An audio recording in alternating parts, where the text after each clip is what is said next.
오늘 크시고 두려우신 주님을 바라보자라는 말씀입니다. 14절에 보시면 크시고 두려우신 주를 기억하라.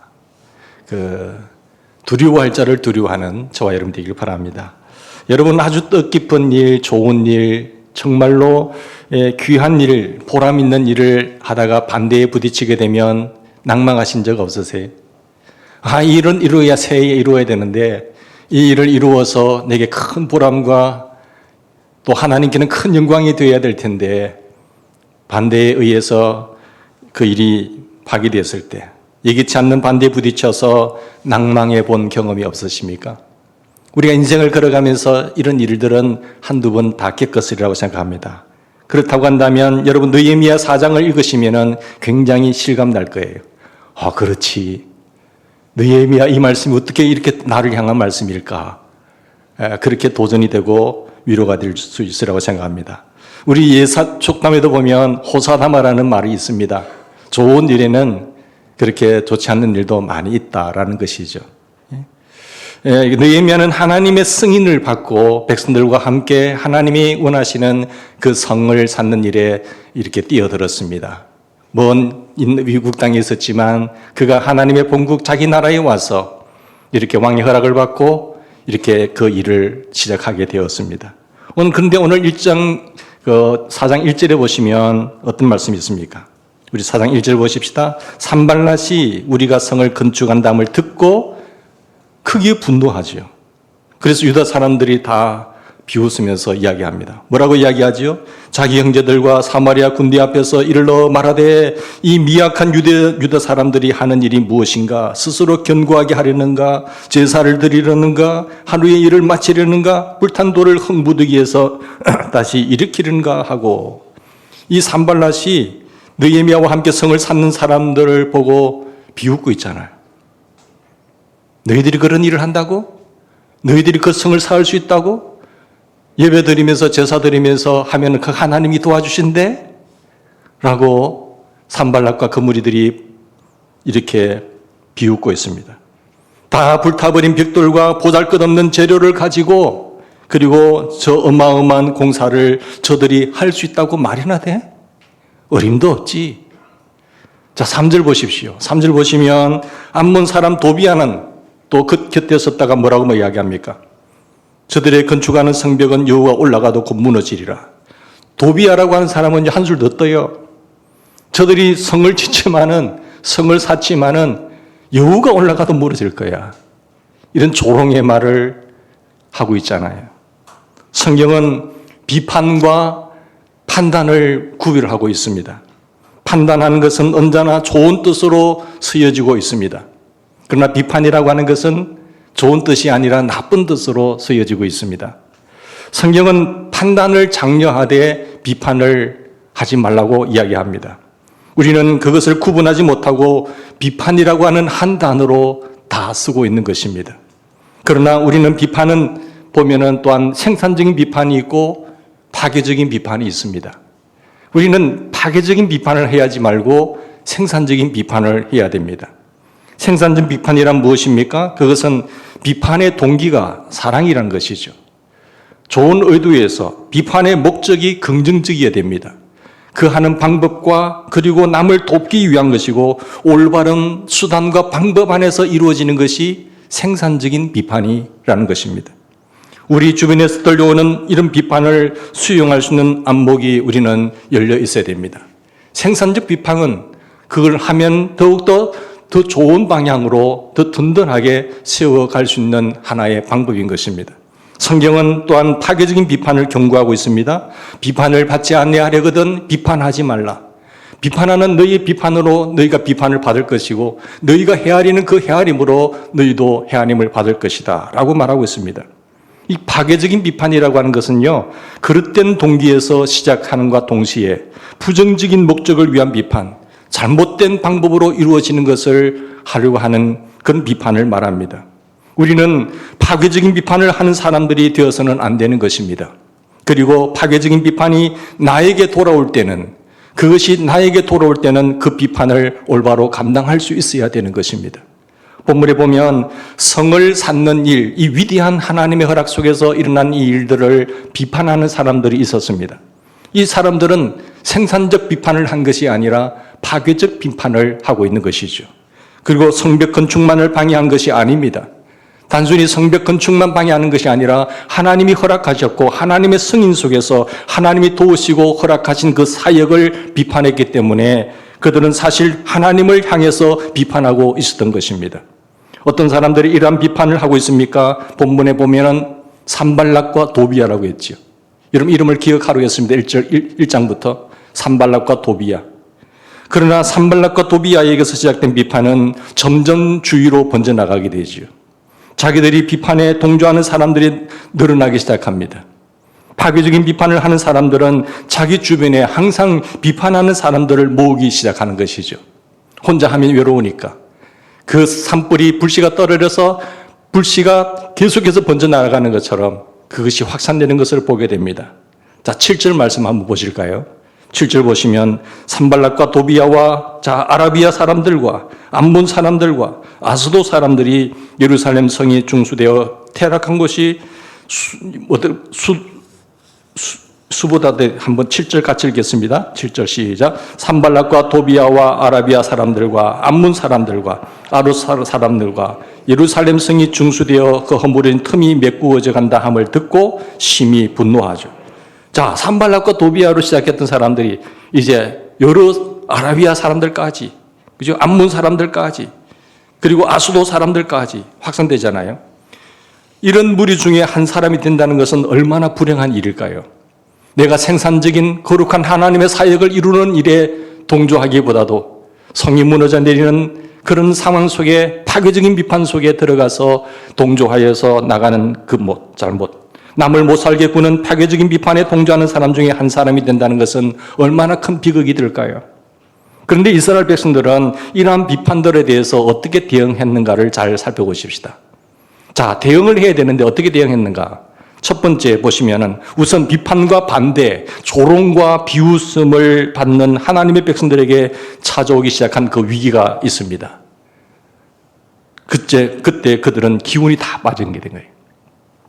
기운이 다 빠졌어요. 10절 말씀 보십시다. 10절 보시면 뭐라고 합니까? 유다 사람들은 이르기를 흙무더기가 아직도 많거늘 짐을 나르는 자의 힘이 다 빠졌으니 우리가 성을 건축하지 못하리라 하고, 그죠? 성 삼는 사람들의 주위의 비웃음에 영향을 받아가지고 너무너무 힘이 다 빠졌다는 거예요. 도와주지는 못할 망정 비웃고 조롱하고 비판하는 이들에 의해서 할 일이 아직도 많이 남아있는데 힘이 다 빠졌다고 했습니다. 여러분 그러한 일을 경험한 적이 없으세요? 여러분들이 어떤 큰 일을 시도하고 위대한 일을 이루려고 하는데 누군가가 와서 한참을 그 일에 대해서 헐떴습니다. 그러면 힘이 다 빠지잖아요. 열심히 주님의 일을 하고 새해 직분을 받아서 이제 해보려고 하는데 당신 같으면 할 수 있겠느냐고, 당신 같은 사람이 그런 일을 어떻게 하느냐고 이렇게 조롱 섞인 말을 하게 되면은 새로운 각오를 하고 하려고 하는데 힘이 다 빠지잖아요. 여러분 열심히 주님을 섬기려고 혼신을 다해서 노력하는데 그것 한다고 반박해 주냐? 라고 하는 소리를 듣게 되게 되면 여러분 힘이 빠지게 되는 것입니다. 그래서 힘이 다 빠지는 경험이 없으세요? 마귀의 전략 가운데 하나가 김빼기 작전입니다. 마귀의 가장 고급적인 무기가 김빼기 작전이죠. 성경의 사단을 보면 성경에 항상 하나님의 백성들의 그 용기를 꺾어버리고 힘을 빼는 작전을 쓰고 있습니다. 반면에 우리 하나님은 하나님의 백성들에게 언제나 새 힘을 주시는 하나님이세요. 이사야 선지자 이사야를 통해서 하신 말씀이 영원하신 여호와 땅끝까지 창조하신 여호와 하나님은 피곤한 자에게 능력을 주시며 무능한 자에게는 힘을 더하시나니 오직 여호와를 앙망하는 자는 새 힘을 얻으리라. 여호와를 앙망하는 자는 새 힘을 얻으리라. 다른 박질하여도 곧 믿지 아니하겠고 그리고 걸어가도 피곤치 아니하리로다 라고 말씀하고 있습니다. 새 힘을 더하시는 하나님, 위로와 용기를 더하시는 하나님, 그 창조하신 하나님이 우리와 함께 하시고 그 하나님은 우리에게 용기와 힘을 주시는 하나님이세요. 하나님은 언제나 우리에게 새로운 능력과 힘을 주시는 하나님으로 표현되고 있습니다. 여러분이 반대나 조롱과 비판에 부딪혀서 힘이 다 빠져 있을 때에 무력감 속에 빠졌던 경험이 있었다고 한다면 기억하십시오. 그러한 상황의 배후에는 사단의 역사가 있다고 하는 사실을 꼭 기억을 하셔야 됩니다. 둘째로, 자, 조롱과 비판에 섞인 말을 들었을 때에 유다 사람들은 어떻게 했습니까? 낙심했죠. 힘이 빠진과 동시에 낙심이 되는 거예요. 10절 말씀 보시면 그들은 힘이 빠졌을 뿐만 아니라 성을 건축하지 못하리라. 포기해버리자. 낙심이 탁 되는 거예요. 아이고, 우리가 왜 이런 어려운 일을 겪어야 되느냐고. 절망하지요. 낭망하잖아요. 아이고, 더 힘들게 됐다고. 아, 이제는 할 수 없다. 우리에게는 너무나 벅찬 일이야. 이 놀라운 사역을 우리는 감당할 수 없어. 그래서 포기하고 싶은 유혹을 받을 데가 없지 않으세요? 우리가 새 성전 건축하는 일도 마찬가지고, 여러분들이 하나님의 거룩한 사역을 하나님이 세우신 자리에서 맡아서 하다 보면은 이런 낙심이 되어서 포기하고 싶을 때가 있잖아요. 그러나 이 마귀는 가진 전략 가운데, 무기 가운데 가장 고급적인 무기가 뭔가 하면 낭망이라는 무기입니다. 여러분 낙심해 본 적 있으세요? 예수님을 믿다가 교회 다니다가 주의 귀하신 뜻 있는 보람된 일을 하다가 낭망해 본 적 있으세요? 이 낙심의 배후에 사단이 있다고 하는 사실을 여러분 기억하셔야 됩니다. 사단은 우리를 절망케 하는 반면에 하나님은 어떤 분이십니까? 하나님은 우리에게 용기를 주시는 하나님이세요. 위로의 하나님이세요. 로마서 12장에 보면 권위하시는 하나님이라 말씀합니다. 권고하시고 위로하시는 하나님이다 라고 말씀하고 계세요. 여러분 왜 낙심하십니까? 왜 낭망하십니까? 왜 절망하세요? 왜 불안해하세요? 이 모든 낭망과 낙심의 배후에 사단이 또 사려고 있다고 하는 사실을 여러분 기억을 하셔야 됩니다. 하나님의 큰 일일수록 사단은 그것이 잘 되는 것을 원하지 않으세요. 그래서 사단은 우리에게 비방의 소리를 듣게 만들고 힘이 빠지게 한과 동시에 더 나아가서 낙심하게 일을 못하겠다 이렇게 해버리는 것입니다. 히브리서 기자는 히브리서 12장 3절에 이렇게 말합니다. 너희가 피곤하여 낙심치 않기 위하여 죄인들의 이같이 자기에게 거역한 일을 참으신 자를 생각하라. 너희가 피곤하여 낙심치 않기 위해서는 예수님을 생각해라는 거예요. 예수님 생각해라. 예수님 바라보라는 거예요. 예수님은 누구보다도 낙심할 수밖에 없는 그런 환경에 처해 계신 분이었습니다. 예수님은 얼마나 많은 비판을 받으셨나요? 바리새인들과 서기관들과 그 누구보다도 자기를 도와줄 사람들, 대제사장들, 서기관들, 바리새인들이, 종교인들이, 누구보다도 예수 편에 서야 될 사람들이 자기의 이권과 관계가 되지 않는다고 해서 예수님을 둘러싸서 비판하기 시작하는 거예요. 나중에는 심지어 죽여버리잖아요. 왜 그랬을까요? 자기의 이권과는 도움이 안 된다는 사실이에요. 그래서 그가 죄가 없으심에도 불구하고 예수님을 조롱하고 비판하고 비방했단 말씀 아니겠습니까? 사두개인들, 헤롯파들, 대제사장들에게 그분은 얼마나 신랄한 반대를 받으셨습니까? 얼마나 많은 비방과 조롱을 받으셨습니까? 이러한 예수님을 생각하며 당신의 낙심에서 빠져나오라라고 성경은 말하고 있는 것입니다. 여러분 비판과 조롱에 하나님의 백성들은 기운이 다 빠졌어요. 낙심했습니다. 그리고 그들은 세 번째로 두려워했어요. 자, 힘이 빠지고 낙심한 상태에서 이제 두려움까지 찾아오게 된 거예요. 아, 우리가 이 일을 어떻게 해? 11절 말씀 보십시다.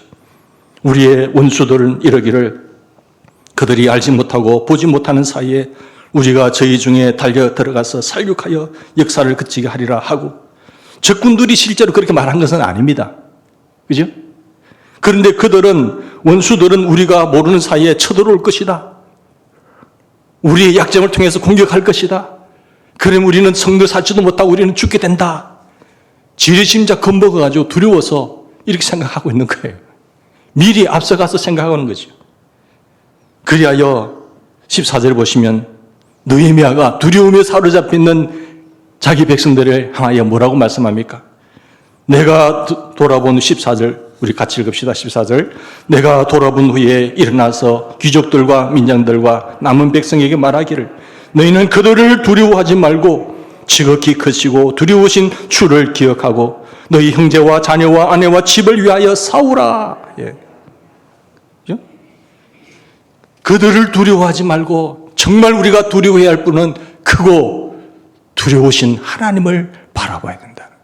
그분을 기억해야 된다라고 말하고 있잖아요. 두려움은 어디서 옵니까? 디모데후서 1장 7절에 보면 하나님이 우리에게 주시는 것은 두려운 마음이 아니라고 했어요. 하나님이 우리에게 주시는 마음은요, 절대로 두려운 마음이 아니에요. 그래서 하나님은 계속해서 두려워하지 말라. 놀랄 일이 생기더라도 놀라지 말라. 나는 내가 네 하나님이 됨이니라. 내가 너와 함께 할 거야. 내가 참으로 너를 도와줄 거야. 하나님은 계속해서 그 이야기를 해요. 하나님이 우리에게 주시는 마음은요, 절대로 두려워하는 마음이 아니에요. 근데 두려움은 어디서 옵니까? 마귀에게서 오는 거예요, 마귀가.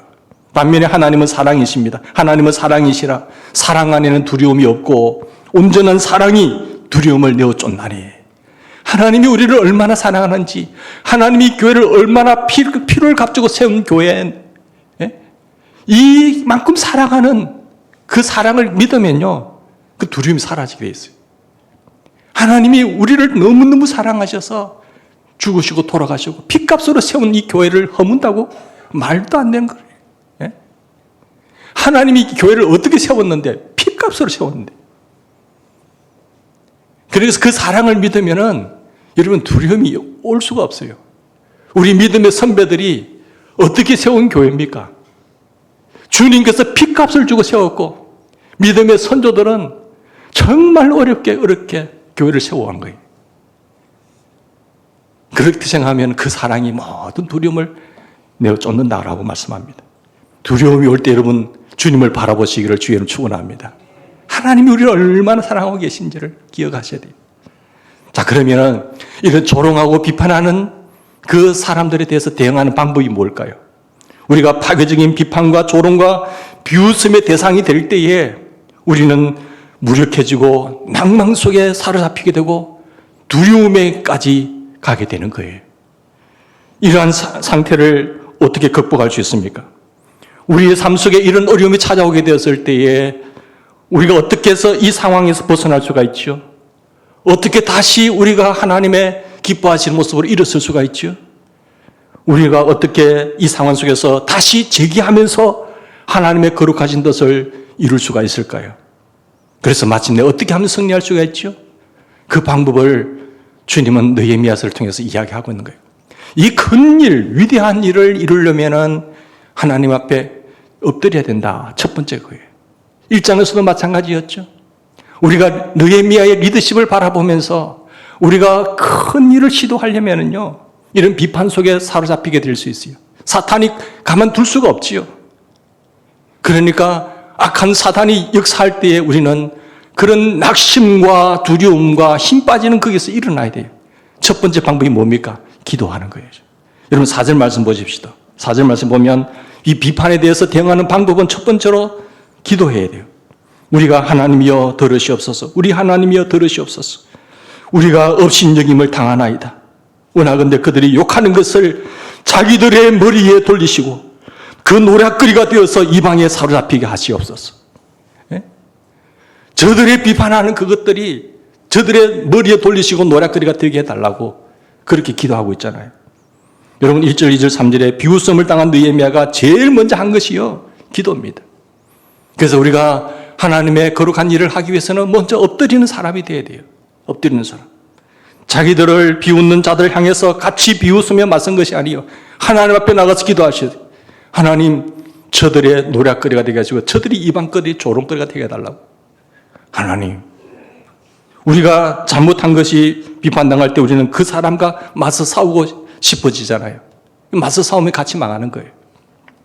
느헤미야는 대응하지 않고 하나님 앞에 기도했던 것이죠. 우리 하나님이여 들으시옵소서. 그리고 자기 마음속에 있는 분노와 자기 마음속에 끌어오는 절망과 모든 괴로움들을 다 하나님 앞에 쏟아내는 거예요.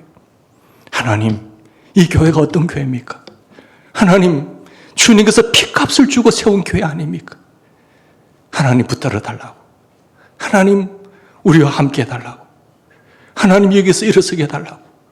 하나님의 집이 바로 지어지게 해달라고 기도하시는 저와 여러분 되기 바랍니다. 그래서 빌립보서 4장 6절 말씀에 이 비밀을 알고 있던 느헤미야가 기도하죠. 아무것도 염려하지 말고 오직 모든 일에 기도와 간구로 너희 구할 것을 감사함으로 하나님께 아뢰라. 그리하면 모든 지각에 뛰어난 하나님의 평강이 너희 마음과 생각을 지키시리라. 이렇게 말씀하고 계시는 것입니다. 사랑하는 여러분, 염려해도 소용이 없는 거예요. 기도하시기를 바랍니다. 여러분, 어려운 일 당할 때 어떻게 하십니까? 느헤미야처럼 하나님 앞으로 나가시기를 바랍니다. 우리가 새벽 기도의 용사를 모집하고 기도하는 이유는 그거예요. 이 거룩한 일에, 하나님 이 위대한 일에 사탄이 가만히 있을 리가 없잖아요. 그래서 영적인 대결이에요. 우리의 삶은 혈과 육에 대한 것이 아닙니다. 하나님과 악한 영, 그 역사할 때 우리는 든든히 세워지고 분열과 파괴의 소나기에서 우리는 다 하나님의 거룩한 일을 완수하고 나서 기뻐할 수 있는 영광과 박수로 환영할 수 있는 그런 영광의 날이 오기를 기도하는 저와 여러분이 되기를 바랍니다. 그러면 하나님께서 해결하실 것이에요. 기도의 성자 조지 물러는 다음과 같이 유명한 이야기를 했습니다. 무릎으로 인생의 싸움을 싸우는 것을 배우지 못한 사람은 아직도 기독교 신앙의 ABC를 모르는 사람이다 했어요. 사랑하는 여러분, 이단에 대응하기 위해서 이 비판과 조롱과 우리를 낙심케 하는 일을 하는 사람들에 대응하기 위해서 기도해야 되고요. 두 번째는 현 상황에서 최선을 다해야 돼요. 느헤미야는 기도만 하고 겨울에 누워있지 않았습니다. 그는 기도하면서 마땅히 해야 할 일에 전념했어요. 다시 말하면 그는 기도하면서 현 상황을 파악하고 현 상황 속에서 내가 해야 할 일을 하고 있었던 것이죠. 노력했습니다. 4장 9절에 보면 기도하면서 언제 적들이 쳐들어올지 모르므로 방비하는 일을 하고 있잖아요. 13절에 보시면은 성둘레 어디가 성둘레의 취약지구인지를 알고 그 취약지구의 경계를 강화시키고 있잖아요. 16절 보십시오. 여기 보면은 방패와 활을 가졌고 그리고 백성의 일부분은 공사하는 사람으로 일부분은 경계하는 사람으로 이를 분담해서 적을 대비하면서 이렇게 준비하고 있잖아요. 4장 17절 보십시오. 일하는 자에게는 한 손에는 연장을 가지고 한 손에는 병기를 들게 하셨던 것이죠. 18절 말씀 보십시오.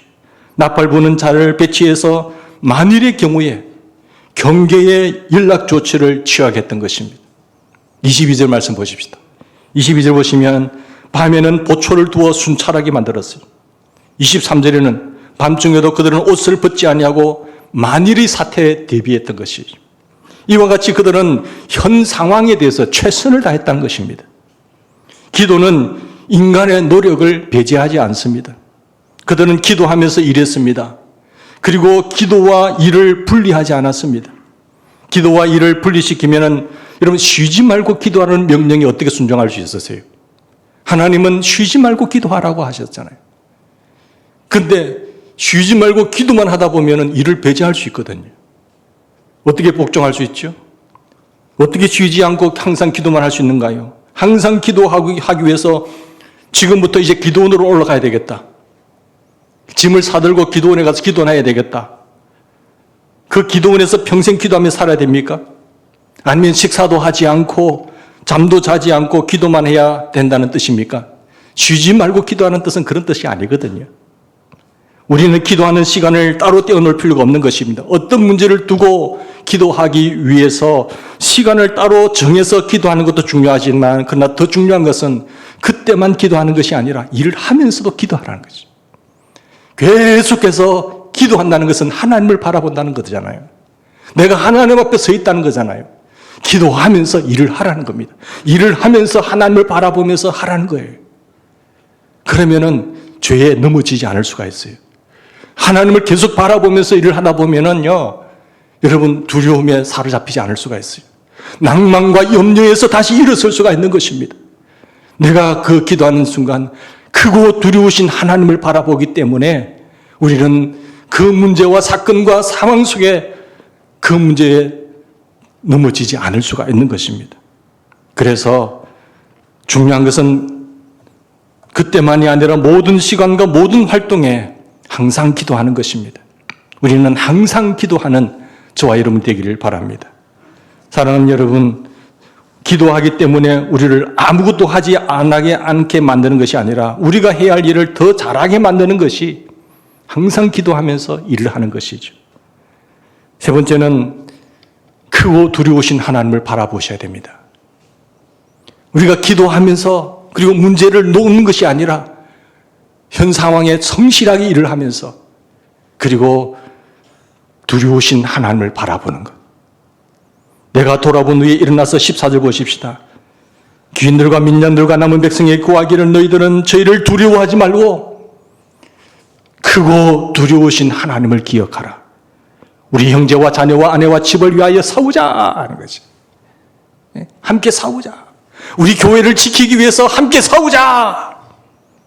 이 피값으로 세워오신 하나님의 교회를 지키기 위해서 바로 싸우자. 우리가 문제에 사로잡히게 되면 좌절되고 절망하고 두려움이 사로잡히지만은 문제를 바라보지 않고 크고 두려우신 하나님을 바라보게 되면 싸울 용기가 있는 거예요. 우리 적이 누군가를 아셔야 돼요. 자, 우리 하나님 어떤 하나님이세요? 크신 하나님이세요. 여러분, 하나님은 크신 하나님이십니까? 아니면 참으로 크신 하나님을 내가 믿고 있으십니까? 정말로 위대하신 하나님, 이 말씀으로 천지를 창조하신 하나님, 인간의 생과 사와 죽이기도 하고 살리시기도 하시는 그 하나님, 크신 하나님이잖아요. 그 하나님을 내가 믿고 있느냐? 문제 앞에 당황해서 어쩔 줄 모르는 백성들에게 느헤미야는 외칩니다. 여러분, 크신 하나님을 두려워하십시오. 크신 하나님, 두려운 하나님을 기억하십시오. 우리에게 어떤 어려움이 닥쳤을 때에 만일 그 문제가 우리 주님보다 더 크게 보인다고 한다면, 그 사건이 주님보다 더 크게 보인다고 한다면 정말 문제가 되는 거예요. 내게 온 시험이 주님보다 더 큰 시험이 되면 문제가 되는 거예요. 느헤미야는 커다란 문제 앞에 직면했습니다. 정말로 낭망되고 힘이 빠지고 두려운 상황에 직면했습니다. 그러나 그는 문제보다도 주님이 더 크다고 하는 사실을 믿었던 거예요. 확신했던 거예요. 불신앙은 문제를 극대화시켜요. 그러나 신앙은 문제를 최소화시킵니다. 하나님을 극대화시킵니다. 신앙과 불신앙의 차이가 이렇게 크다는 말씀이죠. 불신앙의 사람들은요, 문제 속에 사로잡혀서 염려와 불안과 힘이 빠지면서 두려움에 사로잡혀버려요. 그리고 절망 우리는 할 수 없습니다라고 하지만 크신고 크고 두려우신 하나님을 바라보는 사람들은 그 하나님이 우리와 함께 하시면 된다라는 사실을 믿고 있는 것이죠. 불신앙은 문제를 더 크게 보이게 하는 것입니다. 조그만 일만 생겨도 저를 찾아와서 아이고 목사님 아니 큰일 났어요. 큰일 났어요. 들어보면 큰일도 아니에요. 뭐 큰일입니까? 그게 집살이에요. 그런데요. 여러분, 우리가 자꾸 불신앙에 사로잡히면 문제가 크게 보여요. 정말 어떤 사람은 불가사의한 일을 만났어요. 그런 일을 만났음에도 불구하고 제게는 하나님이 계시니까 담담하게 기도합니다. 목사님 도와주세요. 이러는 분도 있단 말이에요.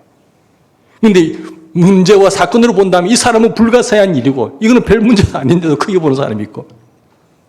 여러분, 우리는 믿음의 사람이 되기를 축원합니다. 정말 믿음의 사람이 되셔야 돼요. 문제보다도 주님을 더 크게 보셔야 되는 거예요. 하나님이 얼마나 크신지를 보셔야 됩니다. 이스라엘 백성들이 가나안 땅에 들어가기 전에 그 땅이 어떤 땅인가, 하나님이 주신 땅이 어떤 땅인가 보기 위해서 정탐꾼 12명 보내잖아요. 근데 정확한 합리적인 관찰을 했지만은 10명의 정탐꾼들은 보기니까 우리는 메뚜기와 그들은 무기까지 가졌는데 철장 무기를 가졌고 그들에 비하면 우리는 밥이다. 우리는 메뚜기와 같다. 하나님이 약속한 땅이지만 우리는 갈 수 없다라고 말을 했어요.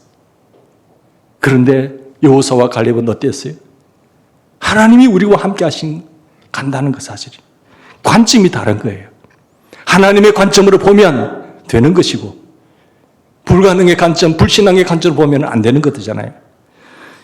하나님의 관점으로 모든 것을 상황을 볼 줄 알았던 여호수아와 갈렙은 이렇게 고백하죠.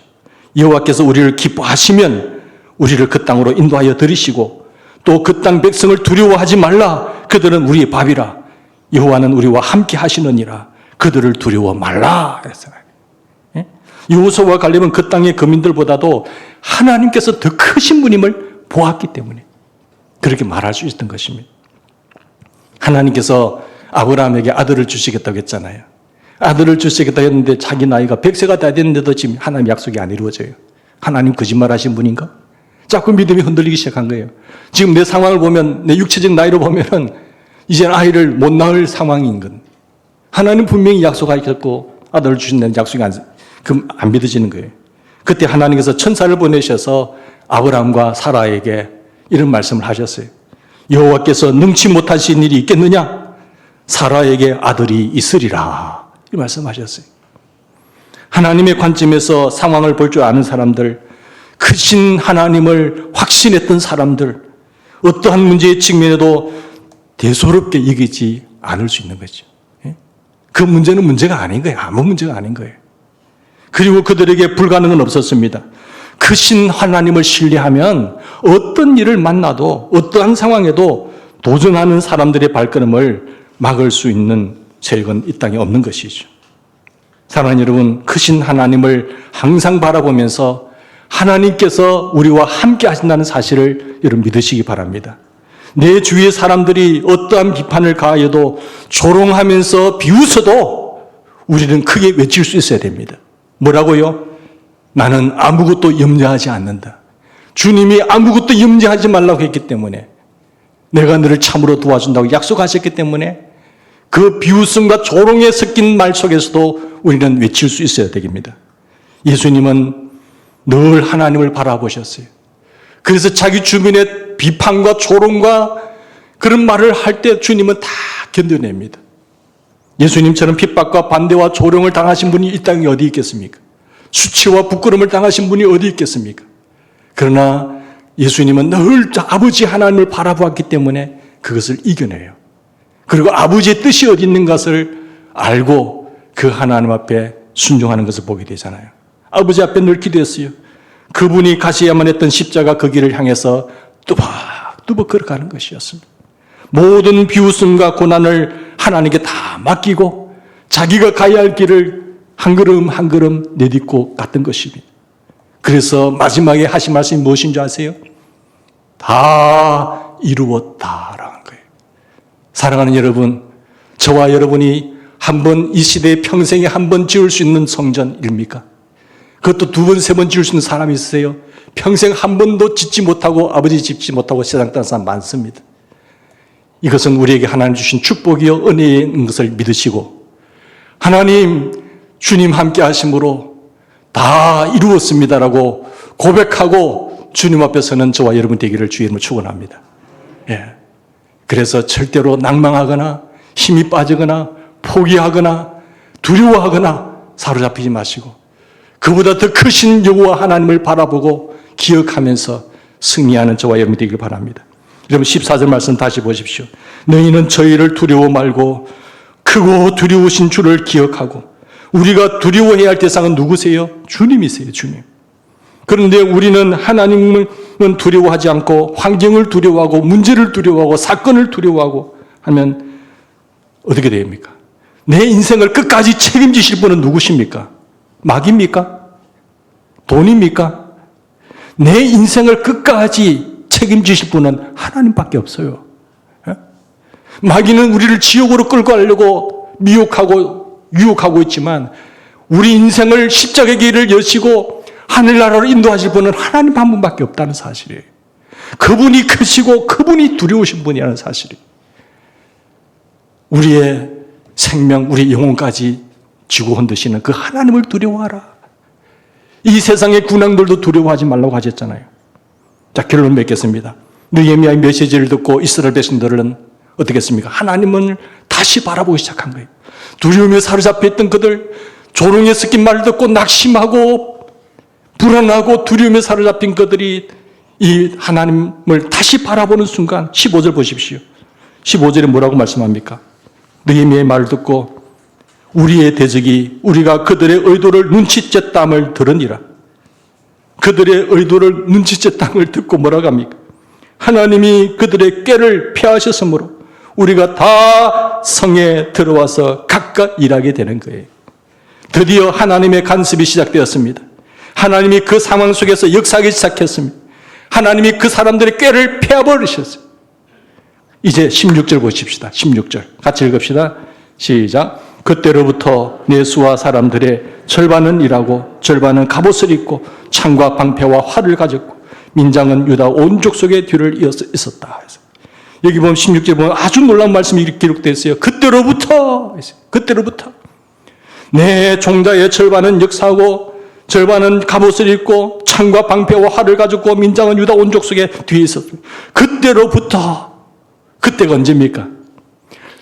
저들을 바라보고 비방과 산발락과 도비아 주변의 사람들이 조롱과 비방하는 그 소리를 들을 때는 낙심이 되고 힘이 빠지고 두려워졌지만 이제 다시 하나님을 바라보는 순간, 크고 두려우신 하나님을 바라보는 순간, 기억하는 순간, 그때로부터 사정은 달라지기 시작했죠. 주님을 기억하고 크시고 두려우신 하나님을 묵상하는 그 순간부터 문제는 달라지기 시작했어요. 그때로부터 승리의 북소리가 울려 퍼지기 시작한 겁니다. 하나님이 우리를 위하시면 된다는 사실. 그때로부터 승리의 북소리가 울려 퍼지기 시작했고 그때로부터 모든 상황이 달라지기 시작했어요. 그 뒤로부터 성경을 한번 읽어보세요. 어떻게 되는가. 무장을 하면서 일어나가지고. 오늘도 우리의 생에 여러분 인생을 걸어가는 2023년도에도 무슨 일을 당할지 몰라요. 그러나 하나님의 역사인지 어둠의 역사인지를 잘 구분하셔서 올 한해도 주 안에서 승리하는 저와 여러분 되기를 주의 이름으로 축원합니다. 기도하시겠습니다.